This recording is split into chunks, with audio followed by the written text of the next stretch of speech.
Hi everyone. నేను ఒక wireless mic order పెట్టాను అనమాట. 599 రూపీస్కి. జస్ట్ 599 అని అనిపిస్తుంది. కాకపోతే అంటే లో బడ్జెట్లో కూడా మంచిగా ఉంటాయేమో అని చెప్పి నేను ఆర్డర్ పెట్టాను. చూసారా, బాక్స్ అయితే చాలా భయంకరంగా ఉంది చూడడానికి. అలా మట్టి పట్టేసి అది లోపల మైక్ మాత్రం అన్నీ చూడడానికి బాగానే ఉన్నాయి. కనెక్టర్స్ అవన్నీ యూజ్ చేసిన తర్వాత ఎలా ఉందంటే, ఛార్జ్ పెట్టుకోవడానికి అన్నీ బాగానే ఉంది. కనెక్ట్ చేసుకోవడానికి ఆండ్రాయిడ్కి అండ్ ఐఫోన్కి అన్నిటికీ కనెక్ట్ చేసుకోవడానికి మంచిగానే ఉంది. కాకపోతే తక్కువ రేటు, ఎలా అయినా తక్కువ రేటువే గైస్.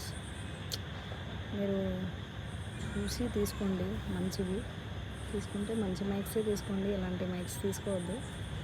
ఎందుకంటే ఒకసారి నేను జస్ట్ టెస్ట్ చేయడానికి మాత్రమే యూజ్ అయింది. ఇది టెస్ట్ చేసినప్పుడు వాయిస్ డిఫరెన్స్ తెలిసింది. Waste guys.